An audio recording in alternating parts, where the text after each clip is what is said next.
So the other day, I came across a video by this guy I follow. It's called Geoffrey something. And this guy is all about minimalism. So there's a video that he was talking about why he started living like an 80-year-old. And that video was very fascinating to me. Okay, because I realized, okay, after listening to the video, I started to question my existence. Like, why do we have to work so hard? Like, why, why do we work so hard? Okay, and that video made me go research and see the regrets that people have maybe in their old age.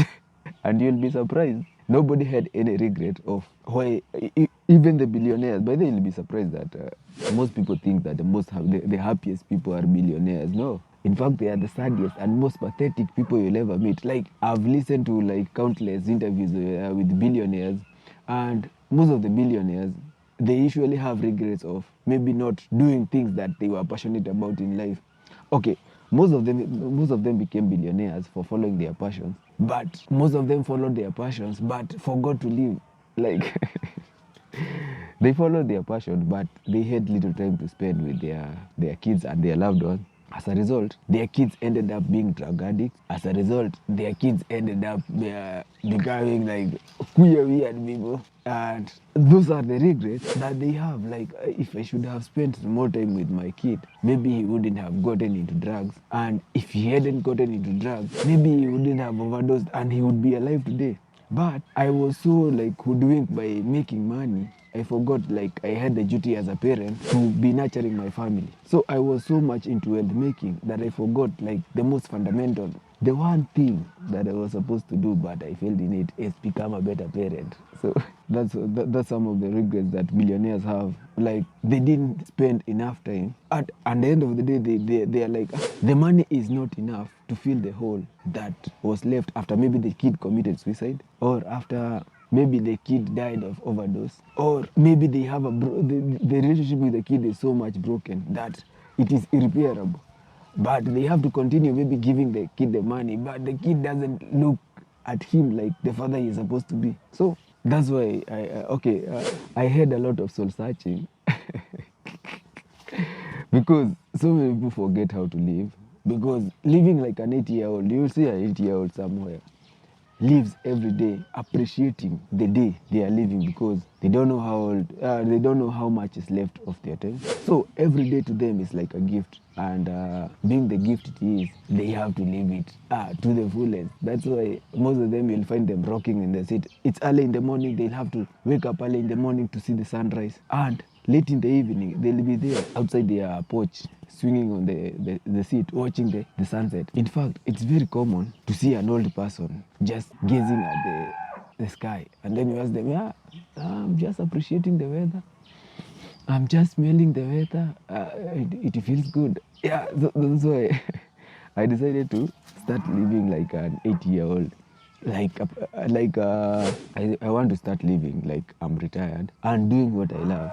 And that's why I decided I'll start doing more of travel. Like, most of the time, like, I quit my job in 2020. And in the last the first year was like, the first year after quitting the job for me was like, it was hard for me because I was not used to the routine of waking up and not maybe taking a shower, putting on official clothes, and leaving to go to a second job.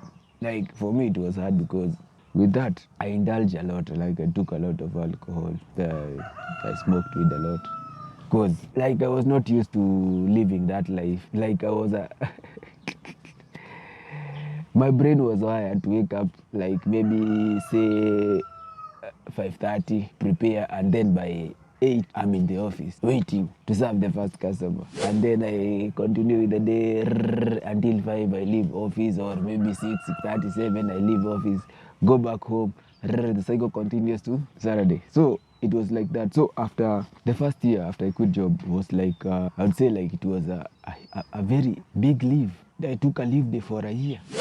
That's when I started. Now I was just like a toddler. I was just teaching myself how to live like a normal person. Then the second year I started like fully learning some skills. That's when I got fully into UI UX design. and a part of this year. But then after learning UI UX, of course I have the design skills. But then I realized that was not for me because as a UI UX designer, I will have to deal with people and I'll have to deal with bosses and I'll have to deal with toxic people. And okay, I have those skills, like I can create my own application and I can design my own application. But since I don't want to ever work for anybody else, I decided to do what I love. Okay, I like motivating other people. I like talking about life. I like being free.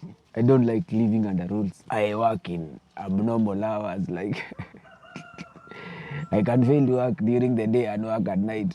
But if I'm a UI UX designer, then I have to work maybe for a company and I'll have to work at their prescribed time. So I realized I was not cut out to become a factory worker again. And that is why I decided to fully immerse myself in creating content, because creating content, I'm doing it for myself. Of course, it might take some time to become modern, right? But at least I'm doing something that I'm true to myself. Like I can do it in my sleep. I can do it while walking. So that's when I realized this is how it means to live like an 80-year-old, because right now I'm doing what I love, like an 8-year-old who is retired. Of course, there are so many people who question, like, don't you fear about the future? You don't have like enough savings to take you in your old age. I say, okay, God brought me to this world. Of course, God has a reason and a purpose for bringing me into this world. There are some things I can control. There are some things I can't control. Like, do I have insurance? No, I don't have insurance. But do you fear, like, if you get sick that and you don't have it? I don't fear those, because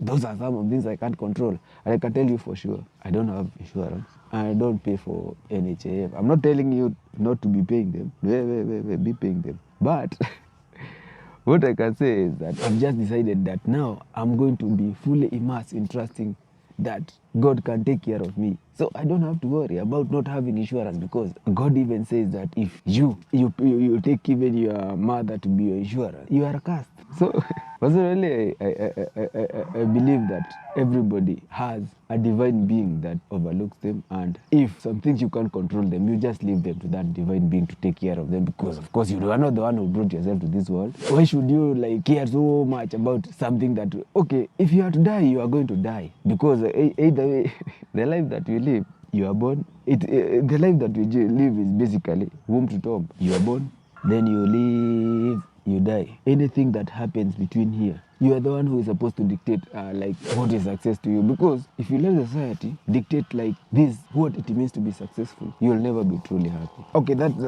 me. I don't expect you like what I believe in. I don't expect you to believe the same, but basically that's me, and that's what I believe. I believe that the best life is living like an 80-year-old and taking life at its come. Officially, I'm like 85 years old. so, so, so from today, my official age is 85.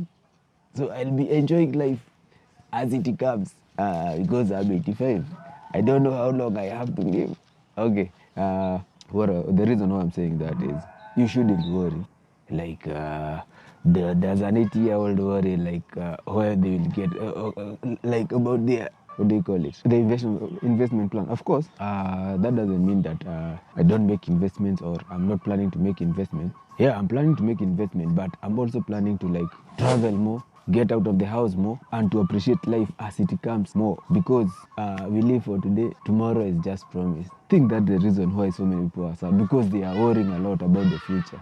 Like they don't have even time to reflect, like this is what God has given me. I should be grateful for this, because okay, you may look at your position right now and feel like, man, I don't have this, I don't have a big car, I don't have a big house, I don't have a good job, I'm making peanuts. And then you may forget to be grateful for the fact that you are alive, you are not homeless, you have a decent job, you drive a decent car, you have a family that loves and cares for you. Those are some of the things that you should be grateful about, instead of sulking all day, wishing you are like another person. Like those comparisons, those are the things that are making us to become cutthroat, greedy, power wielding. Not forgetting that you are supposed to be grateful for the day that God has given you. I know life is not a one show fit all thing. So if you feel like our video resonates with you, please like, share and subscribe. Enjoy your day.